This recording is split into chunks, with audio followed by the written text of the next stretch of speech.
लेकिन आज मैं आपको बताता हूं, कायर पाकिस्तान के आतंकियों ने निर्दोषों की जान ले ली। और आप देखिए जरा इन चेहरों को, इन नामों को देखिए आप। सैफुल्लाह खालिद, आसिफ फौजी, सुलेमान शाह, अबू तलहा। और इनको देखकर आप समझिए कि इनके निशाने पर कौन लोग हैं। फिर आपको समझ में आएगा कि हमला कैसे किया गया है। इन लोगों के नाम आप याद कर लीजिए। लेफ्टिनेंट विनय नरवाल, सुशील, हेमंत, यतीश भाई, सुधीर भाई, स्मिथ, अतुल श्रीकांत, नीरज उदवानी। और आप सोचिए कि कैसे इन निहत्तों को गोलियां मारी गई होगी। इनके चेहरे देख लीजिए आप। और इस समय मैं सीधे रुक करूंगा, हमारी सहयोगी जीनत हमारे साथ लाइव जुड़ गई हैं। जीनत, एक तरफ सीसीएस की बैठक चल रही है, घाटी के क्या हालात है? आप लगातार ग्राउंड जीरो पर हैं, बताइए। जीनत को करिए, दिखाइए जीनत।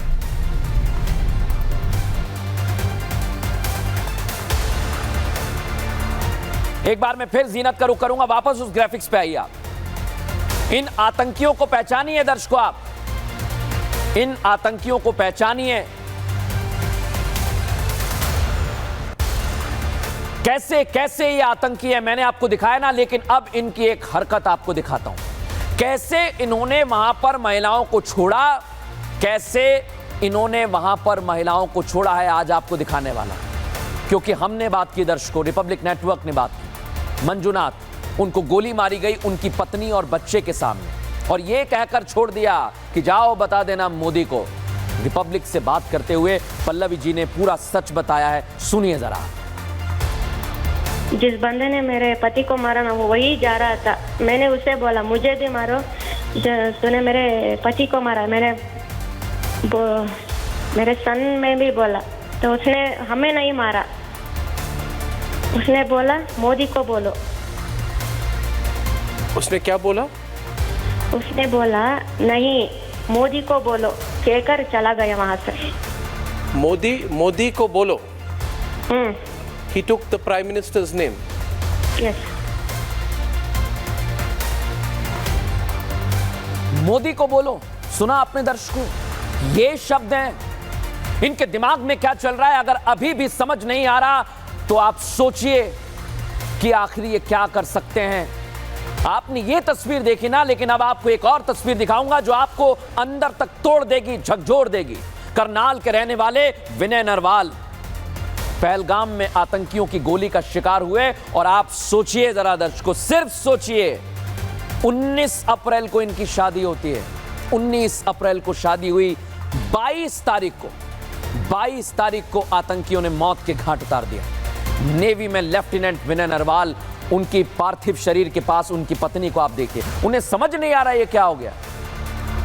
और उसके बाद जब पार्थिव शरीर पहुंचा तो कैसे वहां पर उनकी पत्नी रो रही हैं। ये तस्वीर हर भारतवासी को देखनी चाहिए। सिर्फ धर्म पूछ रहे हैं दर्शकों और गोली मार रहे हैं। लेकिन आज हम सलाम करते हैं इन लोगों को जो निहत्थे वहां पर थे, आतंकियों की गोली का शिकार हुए हैं। लेकिन सलाम करने के साथ साथ पूरा भारत कह रहा है कि कार्रवाई होनी चाहिए। लेकिन अब मैं आपको दिखाने वाला हूं दर्शकों, विनय नरवाल और उनकी पत्नी जब वहां पर थे, कैसे पूरा हमला हुआ, कैसे उनको एकाएक पूछा गया कि आप हिंदू हैं या मुसलमान, और फिर गोली मार दी गई। देखिए जरा।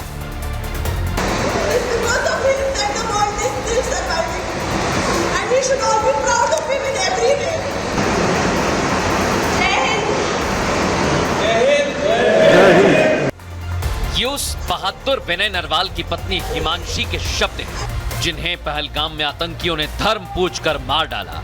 विनय और हिमांशी, जिन्होंने 16 अप्रैल को 7 जन्मों तक साथ रहने की कसम खाई थी और 19 अप्रैल को वो अपनी जिंदगी की शुरुआत करने के बाद जन्नत घूमने गए थे। लेकिन उन्हें क्या पता था, उनका साथ 7 दिनों का ही है। पहलगाम में जब आतंकी हमला हुआ, विनय और हिमांशी दोनों उसी जगह पर थे। हमले के बाद का वीडियो भी सामने आया, जिसमें हिमांशी बता रही हैं कि कैसे भेलपुरी खाते वक्त आतंकी आए और धर्म पूछकर आतंकियों ने फायरिंग कर दी। कुछ दिन पहले शादी के मंडप में दोनों साथ बैठे हुए थे, लेकिन 7 दिन बाद हिमांशी अपने पति की बॉडी के पास बेसुध बैठी दिखी।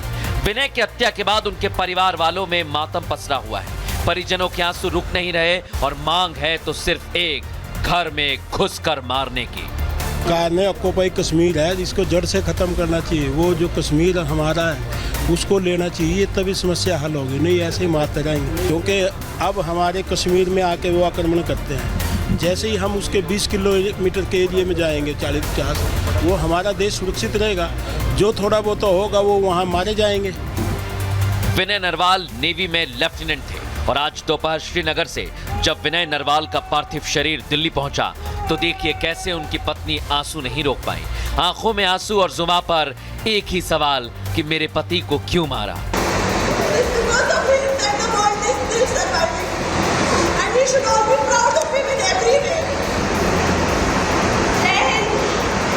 विनय नरवाल जिन्होंने अपने वैवाहिक जीवन के अभी चंद पल ही जिए थे, लेकिन आतंकियों ने उन्हें मार डाला।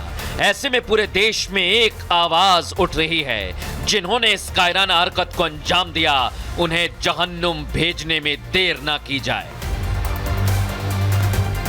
लेकिन दर्शकों, ये जो हमला आप देख रहे हैं ना, यहां पर हमला हुआ और उसके बाद हमारी सेना वहां पर पहुंची हुई है। लेकिन आज मैं आपको हमारी तस्वीर दिखाऊंगा, क्योंकि हम सबसे पहले यहां पर पहुंचे दर्शक, और इसलिए मैं आपको ये तस्वीर दिखा रहा हूं कि आप देखिए ये कैसी जगह है, क्यों यहां पर आतंकियों ने हमला किया। हमारी सहयोगी जीनत यहां पर पहुंची, देखिए जरा उनकी रिपोर्ट।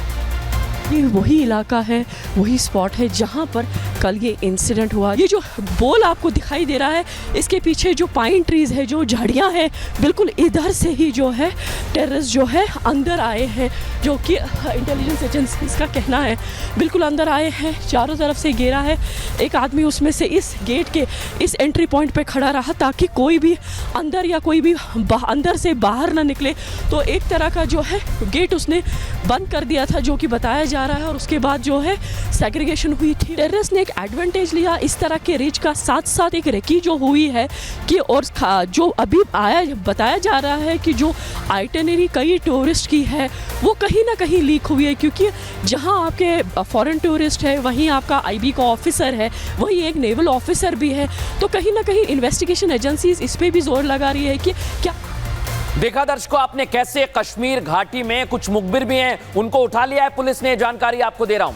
और इस आतंकी हमले में जो पहलगाम में हुआ है दर्शकों, आतंकियों ने पुराना पैटर्न अपनाया है। जैसे पहले आतंकी हमले किए जाते रहे हैं, ठीक उसी पैटर्न पर यहां आतंकवादी काम कर रहे हैं दर्शकों, और उसी पैटर्न को अपनाया है। ये क्यों कह रहा हूं मैं, आइए जरा आपको दिखा देता हूं। आतंकी हमले का पैटर्न वही है। 26/11 में कैसे हमला हुआ था ये आप जानते हैं ना, वैसा ही यह हमला है। ये हमला उरी जैसा है दर्शकों। पुलवामा में जो हमला हुआ याद है ना आपको, यह हमला ठीक वैसा ही है। और 2000 में, सन 2000 में अनंतनाग में एक हमला हुआ था दर्शकों, वहां पर सिख भाइयों को निशाना बनाया गया था और वो भी टूरिस्ट थे। ठीक वैसा ही हमला यहां पर किया गया। और इसलिए मैं कह रहा हूं, जिस तरह पहलगाम में पर्यटकों से उनका धर्म पूछकर नरसंहार किया गया, जो हिंदू मिला उसे गोली मार दी गई। मुंबई हमले में भी कुछ ऐसा ही हुआ था, याद है ना दर्शकों आपको। दिखाता हूं मैं आपको कैसे ये कनेक्शन है। देखिए आप, 26/11 में मुंबई में हमला होता है और पाकिस्तान की खुफिया एजेंसी ISI ने 26/11 हमले को हिंदू आतंकवाद का रूप देने की साजिश रची कलावे के जरिए। पहलगाम में क्या हुआ दर्शकों, हिंदुओं से उनका धर्म पूछा, चेक किया कि आप हिंदू हैं कि नहीं, और फिर गोली मारी गई। मैं क्यों कह रहा हूं ये मुंबई जैसा हमला है, आतंकी संगठन लश्कर-ए-तैयबा ने ISI का साथ दिया था और पहलगाम में भी लश्कर ने हमले की जिम्मेदारी ली है। मुंबई में जब हमला हुआ था, आतंकी अजमल कसाब हिंदू बनकर आया था, देखा ना कैसे कलावा बांध के आया था, दाएं हाथ में कलाई में कलावा बांधा हुआ था। और पहलगाम में क्या हुआ, पर्यटकों से नाम पूछा गया, उनके हाथ का कलावा देखा गया, आप हिंदू हैं कि नहीं, और फिर गोली मार दी गई। एक कनेक्शन और है दर्शकों, आपको बता रहा हूं मैं, पहलगाम हमले से जुड़ा हुआ अमेरिका का कनेक्शन है दर्शकों, क्योंकि भारत को बदनाम करने की साजिश रच रहा है पूरा पाकिस्तान और आतंकिस्तान, कहता हूं मैं। 2000 में अनंतनाग जिले में ऐसा ही हमला हुआ था, जैसा मैं आपको बता रहा हूं। 35 से 36 सिख भाइयों की वहां हत्या कर दी गई थी और 40 से 50 आतंकी गांव में एकाएक घुस आए। वहां पर फोर्सफुली दबाव डालकर जबरन सिखों को घर से निकाला। वो कुछ समझ पाते उससे पहले आतंकियों ने गोली मार दी दर्शक। लेकिन मैं ये घटना आपको क्यों बता रहा हूं, इसका कारण है दर्शक, इसका कारण यह है ये भारत को बदनाम करना चाहते हैं। ये आप देखिए, अनंतनाग में जब हमला हुआ था तब भी अमेरिका के शीर्ष नेतृत्व यहां पर आने वाला था और आज भी जेडी वैंस यहां पर थे। लेकिन उसी तरह पहलगाम में ये मैसेज देने की कोशिश कर रहे हैं आतंकवादी, लेकिन भारत को बदनाम करने की जो साजिश रच रहे हैं वो सुन ले कान खोलकर। भारत आपको करारा जवाब देगा, करारा जवाब देगा।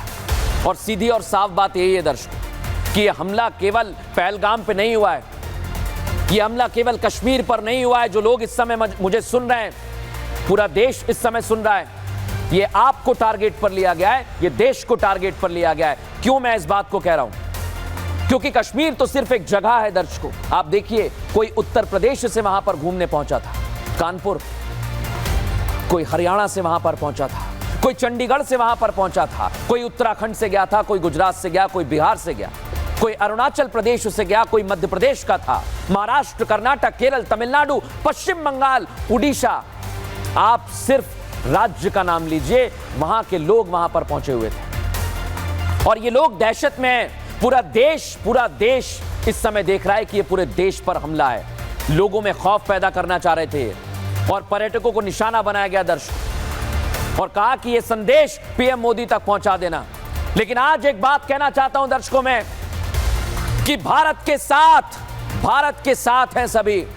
भारत के साथ कौन कौन है दिखा रहा हूं आपको। इटली भारत के साथ है दर्शकों, इटली के साथ नेपाल भारत के साथ है, डेनमार्क है, इजराइल है, अमेरिका है, ऑस्ट्रेलिया है, रूस है और भारत करारा जवाब देगा, करारा जवाब देगा और समय के साथ देगा, जल्द ही देगा। फिलहाल न्यूज का एक्सट्रीम इतना ही। वक्त एक छोटे से ब्रेक का हो गया दर्शकों।